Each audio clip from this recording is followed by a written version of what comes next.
Hi guys, Paul here from ManiacsMeat podcast with Josh.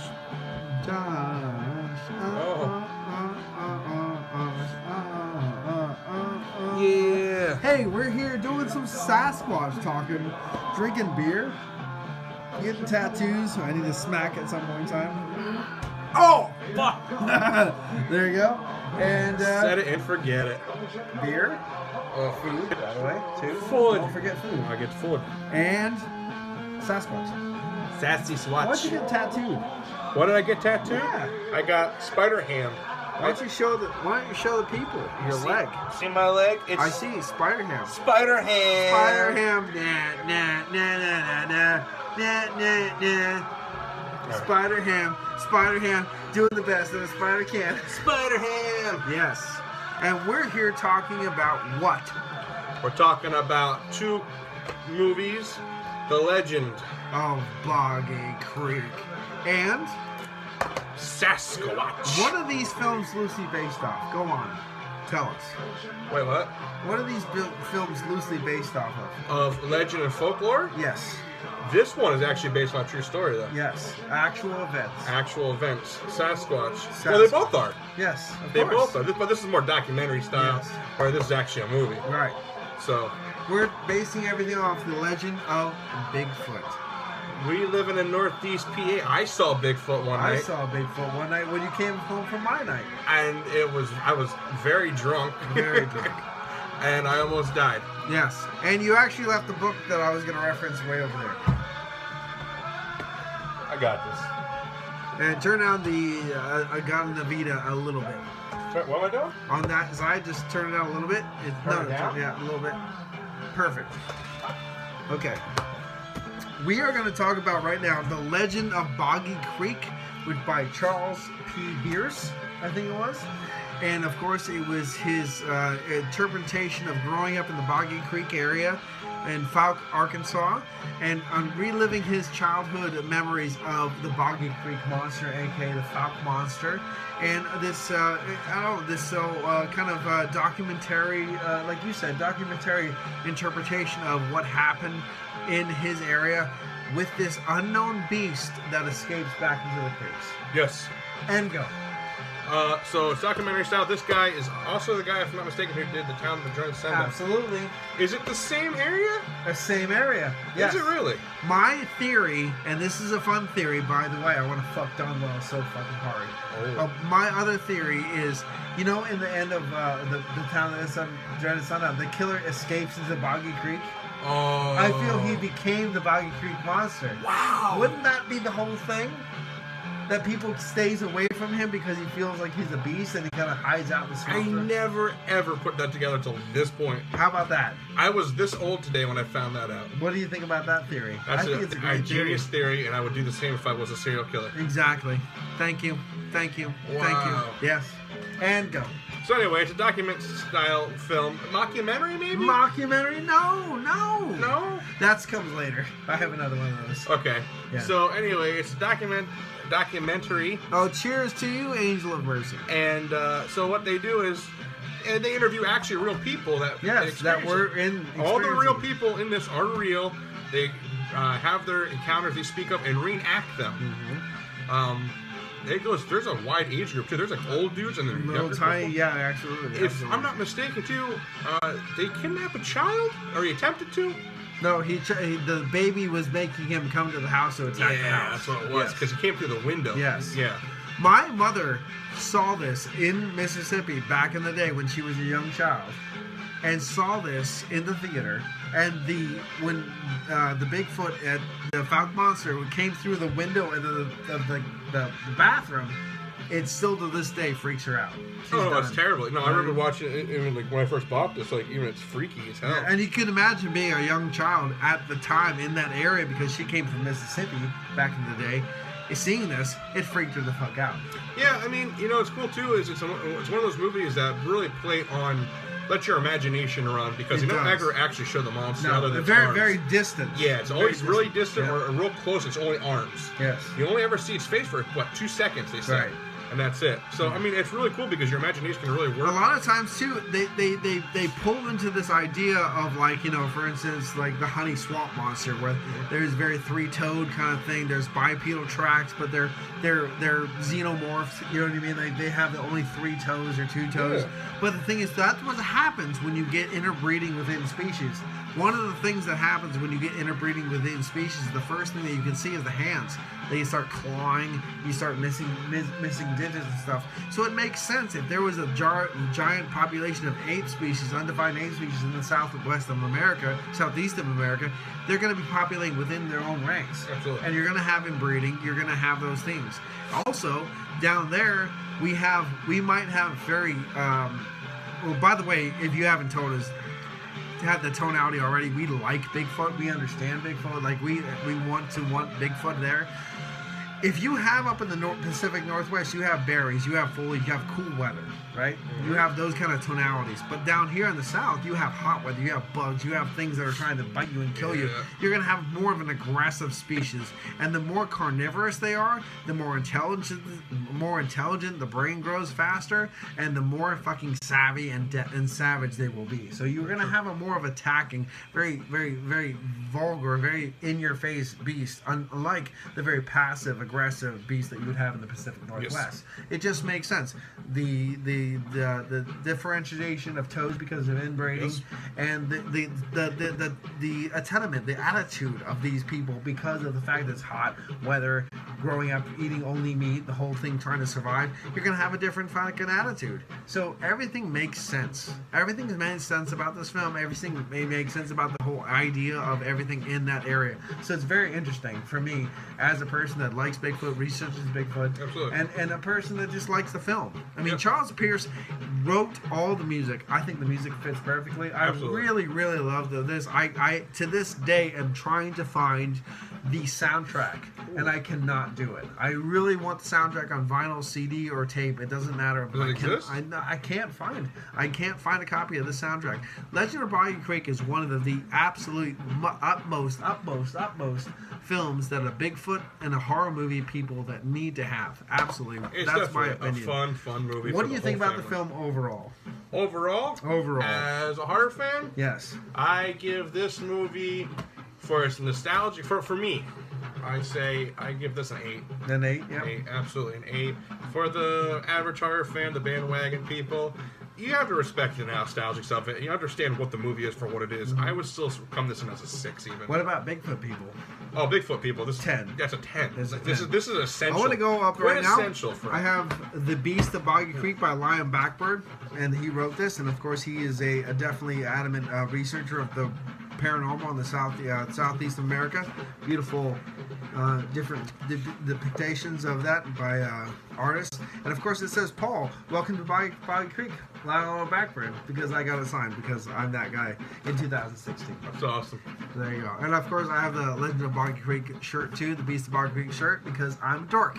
And there you go. So I'm going to say that Legend of Boggy Creek for me is a 10. It's going to be a 10. It's one of those ones, once you see it, you've never re-seen it. You know what I mean? It's kind of like Texas Chainsaw Massacre. Once you get that, once you get that kind of visual, that mentality, and you match it with the visual, you're done. It's just the simplicity of the film itself, though. It's so simple and so fun. I fuck sakes, Kent Berry's Brother Craig. I love Brother Craig. He's so good. So right now, Boggy Creek, I'm gonna give it a 10 out of 10 for the nice, like the horror movie and Bigfoot fan. I just have to give it a 10 out of 10. It's both. And then for the normal Bigfoot, the normal horror movie fan, like if you want to start reaching back into the annals of history, I'm gonna give it a 6. I'm gonna give it a 6 out of 10. It's not gonna be for everybody, but it's definitely something that I think everybody should watch. Absolutely. I don't think it's boring even. No. I think if everything moves if along. you're into the paranormal, the thing is, the one thing I notice is when it slows down, it builds ambience. Oh yeah, absolutely. Charles Pierce, hands down. I mean, he's a great guy all the way around. With his other movies, Town Church Sundown too. Like, just put that collaboration, like you said, with the end of that and the beginning of this. Yeah. Just like you see the connection. Yeah, it's mind-boggling. I'll tell you what, man. When the guy runs away into the swamps, you see the connection between him and the Beast of Boggy Creek, and you could almost feel like another plot twist. Another film was almost being made at the same time. It's very interesting when you let your brain kind of play on what's going on. Now, have you seen the remake or the sequels? Boggy Creek 2, I saw that was horrible. Horrible. Yeah, Horrible. Mostly I never saw the remake of the Town That Dreaded Sundown, but the original Town That Dreaded Sundown is a masterpiece. I saw the remake of the original, or saw the remake of the Town That Dreaded Sundown. I've heard it's watchable. It's very watchable, and what's very nice, it's a homage straight to, it's like Charles Pierce's family's in it. Okay. And they had a lot of doing with it. And it's not actually, what it is a copycat killer. Okay, that's Comes nice. around, Oh, yeah. that's nice. So yeah, and he's reenacting all the scenes from the movie because what they do is they have every year the drive-in has the showing of it. Yeah, in, right. In Texarkana, or was that where it's at? Yeah. Yeah. And so the townspeople that's their festival. What happens right here between Boggy Creek, which is Falk, Arkansas, and Texarkana, Arkansas, Boggy Creek, Falk, Arkansas, and Texarkana, Louisiana, Smethport, the whole deal, right there. That's where all this stuff happens. Yeah. That's where the Town That Dreaded Sundown happens. That's where Legend of Boggy Creek happens. And it's very nice to see a very localized area where you can go back there. You can go to the Monster Market today and go and get Falk, Arkansas stuff, the Beast of Boggy Creek stuff. It's something that opens and welcomes people to where you go. It's not one of these places like Bluff Creek where you go and ask about it and they go away.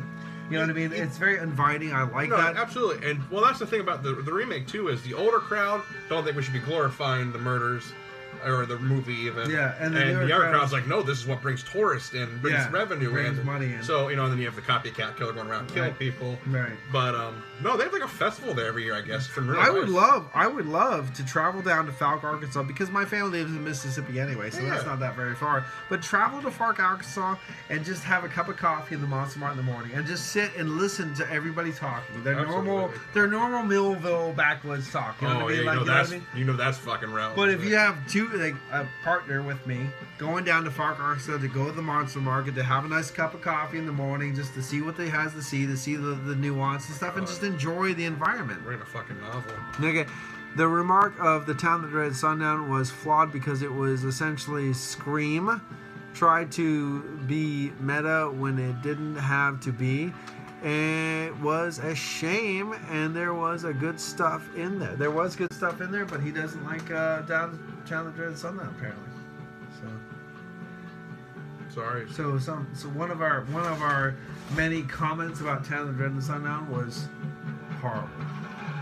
I'm assuming it was the remake he was talking about. Oh, maybe the remake. I mean, like I said, it's a remake, and I respect it as an art film, and I really feel like they didn't trample on the original.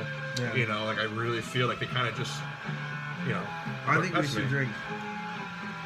Cheers.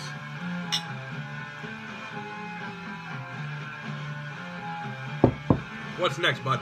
Well, he says, Cat Beverly says, thanks for joining earlier, guys. Really appreciate it. And we really appreciate you. But now, to commemorate... Wow. That's a big move. That's a B cup, I think. I was going to say, that's actually a really big move. I got kind of hard there for a second.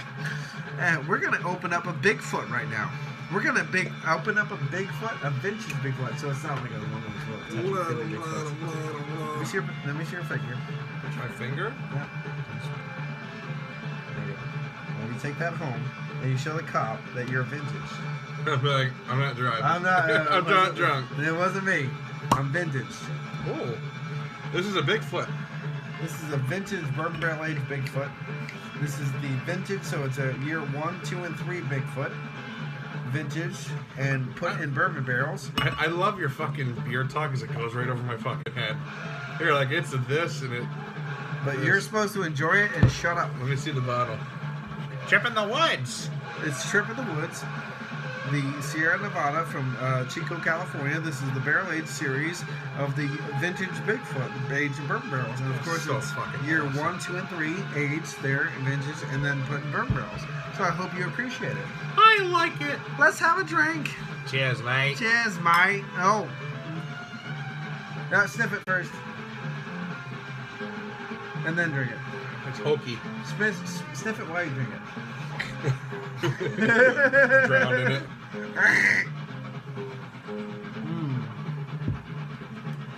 That's actually good. It's tasty. It is good. It is tasty. It's nice, hearty. The funny thing is, it's really easy to drink, even though it's 12.1. It's just like, okay, that's easy. I get fucked up off that. Let's get fucked up off it. And the next film we're going to talk about today, this day, is called Sasquatch. AKA. But it's also called The Untold from 2002. Now, this is kind of a newer movie we're doing. 2002 we don't typically do newer films, but this movie plays like an early 90s movie. Yeah, with no budget. Yeah, it literally, it's made in 2002, but I'd say it probably comes in around 1992. Go. So anyway, it's based on a true story. What's about is this rich dude, his daughter goes missing, and she's in a plane crash. They know this much. Well, get there. And I know, I didn't even watch it. What, this? This movie is too new for Paul. Yeah, pretty much. I know of it. Yeah. So anyway, this rich dude's daughter is in a plane accident, and he hires a whole bunch of people. And you have your hunter, your fucking field guide, a journalist somehow. Yeah. And anyway, so all these group of people go to find this guy's daughter. And along the journey, is deep in the woods, they realize they're being hunted. They're being hunted by some vicious ancient killer. Yes. What you don't know is what happened was the plane that crashed, the Flughafen, if you watch it in Germany, the Flughafen, crashed and actually killed the mate of this Bigfoot that lived in this woods. So he's trying to wreak revenge, but at the same time, after he really drags these motherfuckers and shows this motherfucker what they did, they have this kind of coming together. Yes. They realize each other, and it's said and done, which is a beautiful written film, but really done in the worst way possible. And every time I want to say I love the costume, I want to hate the costume. Do you feel the same way? Yeah, like every time I go, I really like it. But then I go, not so much. Legitimately a tall black dude where they put little prosthetics on his face because he's bald. Yeah. I've never seen a bald Bigfoot. I like the fact that he's a bald because they go with the more that Homo heidelbergensis kind of idea that it's a race of humanity going through more so than the actual Gigantopithecus kind of mentality, because most of the people go through that Gigantopithecus kind of mentality that's a giant ape species. But with them, they have this giant kind of ape-like human, if you know what I mean. I like that. But if you watch when he's running through the woods towards the camera, you see these big stupid pads of fur, that's and what, it's so there and then so not. You show me that and it's like fur pants. Do you realize that if they would have stayed more into the woods, to the shadows, it would have worked better? Probably would have done a lot better. But when they saw the shot of his face, it looked at the very end when he just standing there between the two trees and Lance Henriksen's got the gun and he's just like... I actually like that. And I'm like... It's when he ran through the camera with those fucking hokey pants. I lost it then. But if they would have kept that away and they would have kept him more into the shadows, I really like the kind of... I like the werewolf-esque side feature when he was in the growls and stuff. What I didn't like, number one, hated, absolutely hated. It's too human. It is too human. But the thing is, it depends on what you're trying to do. Are you trying to do the Homo heidelbergensis, or are you trying to do the? They don't really talk about any of that. Yeah, they don't. But if you're doing it in a more scientific way to analysis, for a Bigfoot guy, I get that. But my thing is no bipedal anything, no fucking primate whatsoever. Even monkey sees the fucking infrared. What the fuck? Why are you stupidly doing infrared shot? It's not Predator. What the fuck are you doing? That's the first fucking thing every fucking time. It's just and everyone's glowing bright. Every time they put this stupid fucking red dot bullshit on there, I got so out of it. I was so angry. I hate it. You know what? I wish... if I was there making the film with them and I could have gave a little bit of here, a little bit of there, a little bit insight, it would have been a good film. But you know what? They didn't, and I wasn't there, so it sucks. Damn, you're savage. You know what I like about the movie? No, I don't like about the movie. I think it's the biggest dick thing. You know what? There was no tits. There was no tits. And if he would have raped the bitch, I would at least have been a little bit more. That whole Lance Henriksen thing, though, where he's literally I gotta find my daughter. Yeah. He's not really trying to find his daughter. No. He's trying to find his computer. And did you see how fucking dyed his hair was? Yeah. Oh his hair was so fucking obviously dyed. He's getting up there. Yeah, but I love the fact that after the first 15 minutes of the film, there was no daughter involved. Yeah. He was all camera. He was all computer. All computer. All computer. He had a computer. And he didn't sacrifice his daughter. He sacrificed the computer at the end. Yeah. He realized at the end, was like, oh, I'm here for the wrong reasons. And I'm sorry about your mate dying. Because he could have blasted that fucking Bigfoot and been rich and Yeah, Mitch Murr. But he fucking let that bitch go. I would have at the end, if that was just me, because humanoid survival is something that every animal understands. I would have had the ape. I would have had the Bigfoot kill him at the end, like. Oh, you would have had the ape kill him, like surprise kill, like all that little like that walk away shit, and then surprise kill. Done. Is it me? Did they play it off like at the end like he was kind of like mysterious, like he kind of just. Like almost supernatural. No, because, I know. Because you remember he like obviously all he did was look down for a second, looks up, he's gone. He didn't even hear him move. They know how to do that. They know how to move within the forest and acclimate themselves. The whole idea of the early Native Americans that would move like ghosts through the woods. But the thing is, if you do simple, basic survival, you would have made that guy feel unaware, uneasy, and then you would have turned around and fucking. I can't let you live. Because you would have bring more. It's true. You know what I mean? I would have killed the fucker. It's true. And the thing is, all those guys at the fucking waterfall that was yelling at each other, I would have stabbed them through fucking branches and shit. Like I would have put them on fucking. There's so stakes. many like shitty '90s film about this. That's what I'm saying. It's made in 2002 and it feels 90s. It seems shitty. Like mid-90s. even like the way they're dressed and everything. Why would some sort of missing link primate have infrared vision? Exactly. I already said that. I was waiting for Bigfoot to make him a father-in-law. Oh, pound that ass! Pound that ass! Actually, watching that shit, I honestly thought like you're gonna find her like. Tied up, raped by. Yeah, and he was like mating with her the whole time. He made her a mud shark. Yeah. Oh, that's bad because he's black. That's funny. Reparation checks. What? You can't say that. I did. Ray. Motherfucker. So, I tried to look some little fun facts about the movie. And it's so bad there is none. No. It did have a 500... I love the synopsis is this big, and the overall is this big. It's like, hunt or be hunted. It's like... So what do you think about the film overall? Man. We're not going to talk a lot because there's not a lot to talk about. There's not really. It's really... We'll have more films basic. to talk about next time. We're going to do Abominable next time, aren't we? Yeah. I think that probably would have been a better choice. It's going to be. It's going to be. But... You know, the Lance Henriksen factor in this movie is a selling point. Yes. I love Lance Henriksen. I think he's an amazing actor. At first we decided that we were going to do like a 5-part Bigfoot series in the same series. But I like the idea of spanning this out, like doing 2 films, because we have a lot of Bigfoot films to talk about. We might even do a full documentary episode where it's all documentary Bigfoot. And we're not going to do horror at all. But right now, let's do 2x2 and just kind of see what we do. So, what do you think about the film overall? What would you give the rating for the average and horror viewer? I think for the militant horror movie fan like ourselves, I'm going to give this movie a 6. Mm-hmm. Just for the Lance Henriksen factor. Oh, yeah. And I really feel like in movies when they go over stuff, they go, this movie's going to suck. Throw Lance Henriksen in and it'll have a huge following. Because you know you're going to get good Lance Henriksen acting out of it, even if the movie sucks. There's not a movie that... You're going to be hearing a lot of grumbles. Yeah. And he reminds me of fucking... And he always plays the same role, too, which is amazing. It's like that wailing corpse fucking, Yeah. Anyway, so I give it a 6 for us average folk, or average horror folk. And then the bandwagon people, the horror fans, I'm going to say they're probably going to go along around a fucking 4. Yeah. Yeah, they're going to be like bored. I'm going to mirror you absolutely. I think 6 and a 4. Yeah. For the overall. So it's going to be a 6 and a 4. I think it's going to be a 9.5 and a 6, right? Yeah. On the overall for Legend of Boggy Creek. I love Legend of Boggy Creek. I love Charles Bierce. I love the Town That Dreaded Sundown.